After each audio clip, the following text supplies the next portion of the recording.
In today's lesson, we're going to talk a little more about area and perimeter. And we're first going to start off by looking at a review problem about finding the area of my pentagon here. Now, we had talked in lesson 10.2 about finding the area of regular polygons, and that the fact our strategy would be to first take it and divide it up into triangles. So let's do that.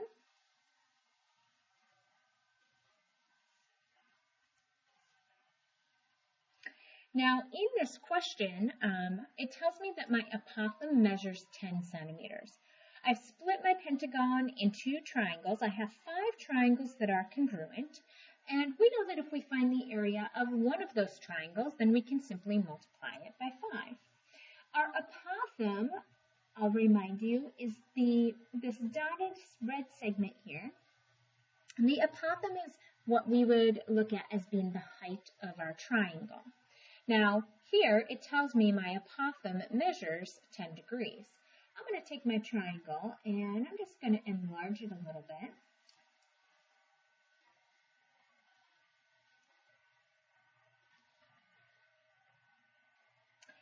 Now, in order to find my area, I know that I'm going to need to think about my side length or my base of my triangle. In order to do that, we need to know some type of angle measure or another measurement. But we had discussed our central angle and the fact that all of our central angles would be congruent, completing one complete rotation. So if I wanted to find that central angle, I could simply take 360 and divide by 5. There's 5 angles. When I drop in my apothem, I actually split that angle in half. So this was a 72 degree angle. Once I split it in half, now I'm going to think about that angle as 36 degrees.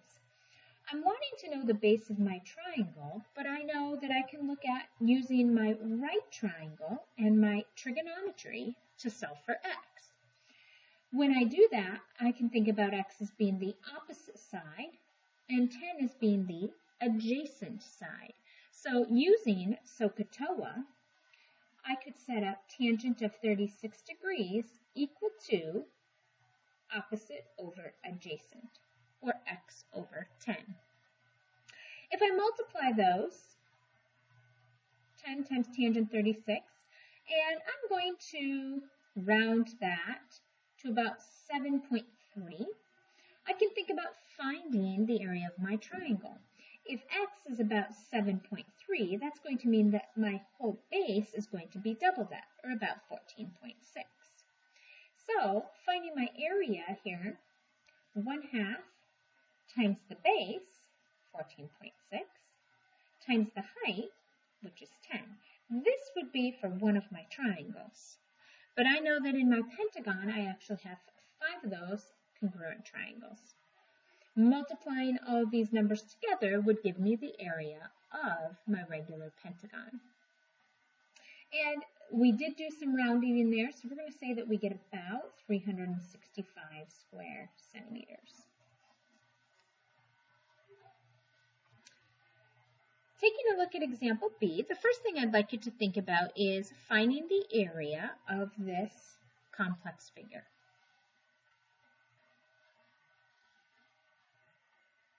There's a couple ways that you could do that. You could split this vertically and have 2 rectangles. I could split it horizontally and have 2 rectangles. I could even complete into one big rectangle and then subtract out. Either way, we should end up with the same area. I'm going to split it horizontally here. I'm going to see that this would be a 6 by 2, so that's going to have an area of 12.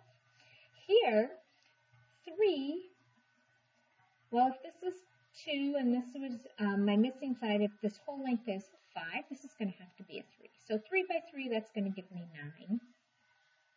And I'm going to add those 2 together and find out that my total area is 21 square feet.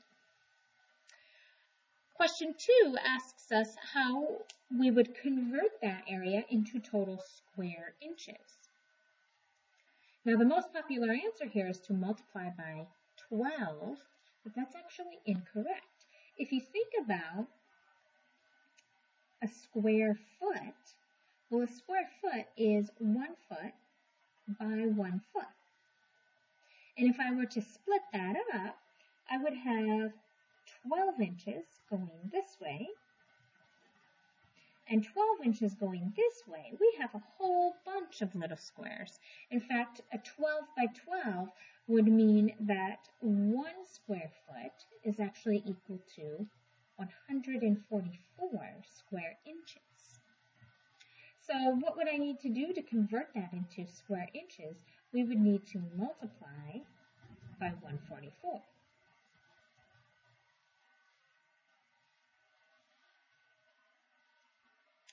How many 1 inch by 1 inch tiles would be needed to cover this space? Well, a 1 inch by 1 inch tile covers 1 square inch. Therefore, if we take our 21 square feet and we multiply it by 144, our total area would be 324 square inches, which would mean we would need, 3,024. We would need 3,024 tiles. One tile would cover 1 square inch. Question 4, it says the tiles can be purchased in 10-inch by 10-inch sheets. How many sheets of tile would we need to purchase? Well, we need 3,024 tiles. We need to think about how many tiles would be on a sheet.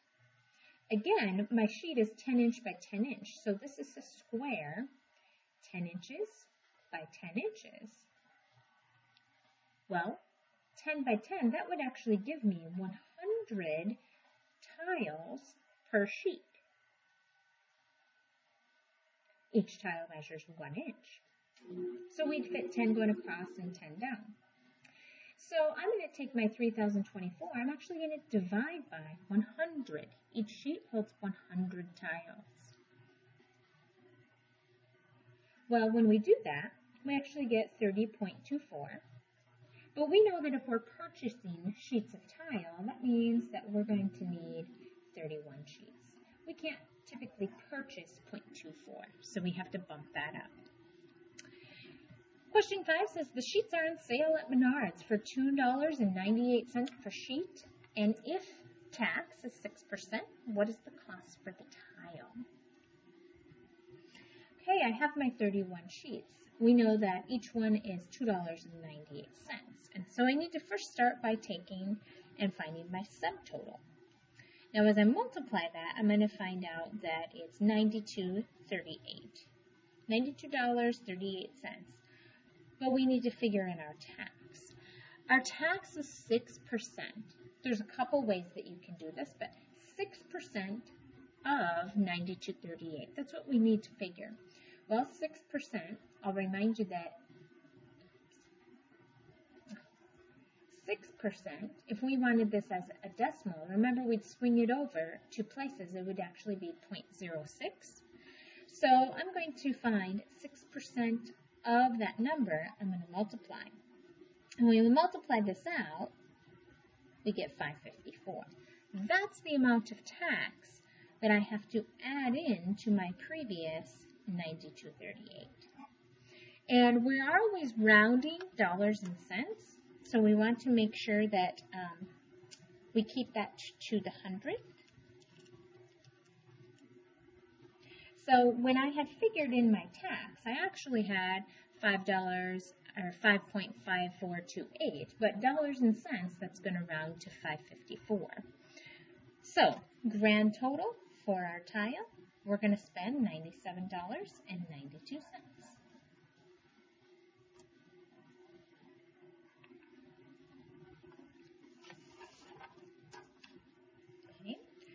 Example C. Example C asks us how many square feet are in 1 square yard. Make a sketch. Well, here's my square yard. Let's see, 1 yard, 1 yard. We need to know the linear conversion. The linear conversion tells us that 1 yard is equal to 3 feet, correct? So in my 1 yard, I would have 3 feet. in this yard, I would have 3 feet. So if you think about dividing that, 1, 2, 3, 1, 2, 3, how many square feet are in a square yard? There's actually going to be 9. Griffin, please come to the office. 1 square yard equal to 9 square feet. Question 2, it says that Marshall's bike tire has a diameter of 29 inches. How many feet will Marshall have traveled if his tire rotates 20 times?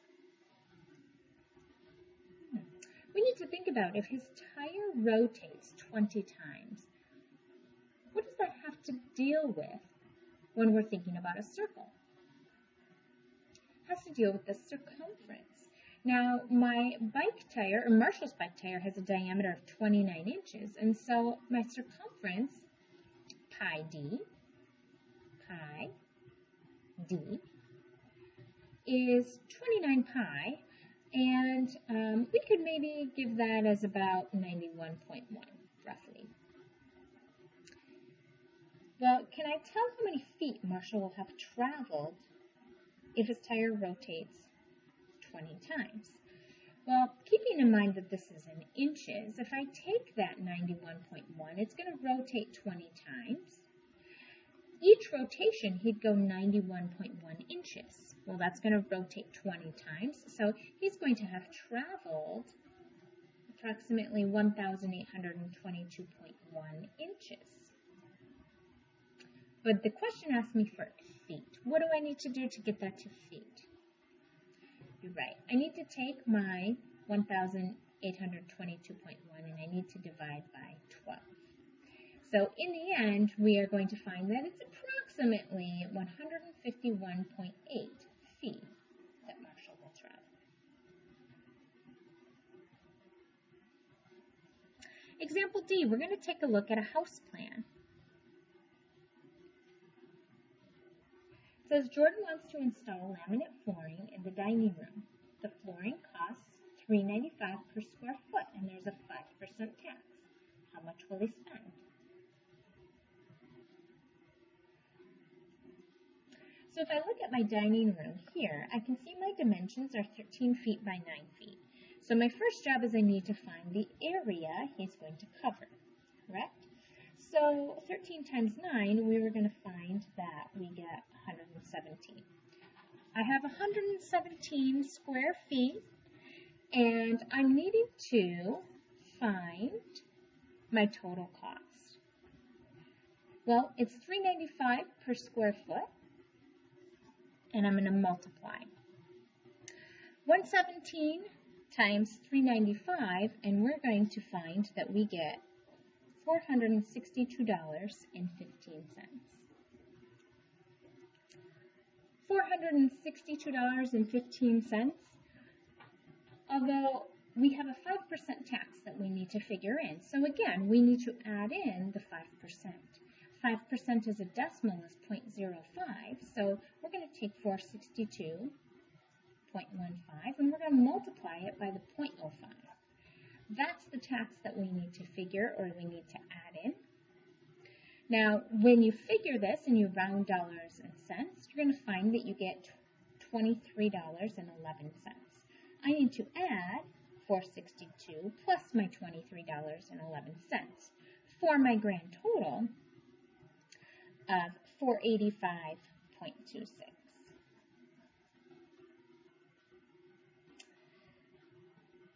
Question 2 wants me to think about the area of my entryway. Well, as you look here, my entryway, there are no numbers. So I'm actually going to have to use the other rooms of my house to help me figure out the dimensions. Well, I see that this has the same dimension here as what my kitchen or my bedroom. My kitchen at 10 by 18, my bedroom at 10 by 8. That tells me that this segment here is going to have to be the 10 feet. Now, finding the width is a little bit trickier, because I don't have anything that matches up with it. But what I can do is I can think about this total here. And in my living room, a 13 by 13, and my dining room is a 13 by 9. So these dimensions, 13 and 9, that would be a total length of 22. Well, I can see here, this kitchen has a length of 18. 18 and 22, the difference would be 4. And so my entryway, the dimensions would be a 10 by 4, or this would be 40 square feet. The last question, number 3, it says, how much baseboard trim is needed for the kitchen? Baseboard trim. Well, what is trim? Trim is what goes around the edge of your room. It's at the bottom, down by the carpet. It's the piece of wood board that's along the wall. That would be my trim. So what is this question really referring to? It's referring to the perimeter. Well, my kitchen is 10 by 18, meaning it's 10 plus 18 plus 10 plus 18. So I find that my perimeter would be 56 feet. How much baseboard trim is needed for the kitchen? Well, we would need 56 feet of baseboard trim. That is a linear measure. Okay, those were just a couple problems that I wanted to go through on area and perimeter. If you have further questions about those, please stop in and see me.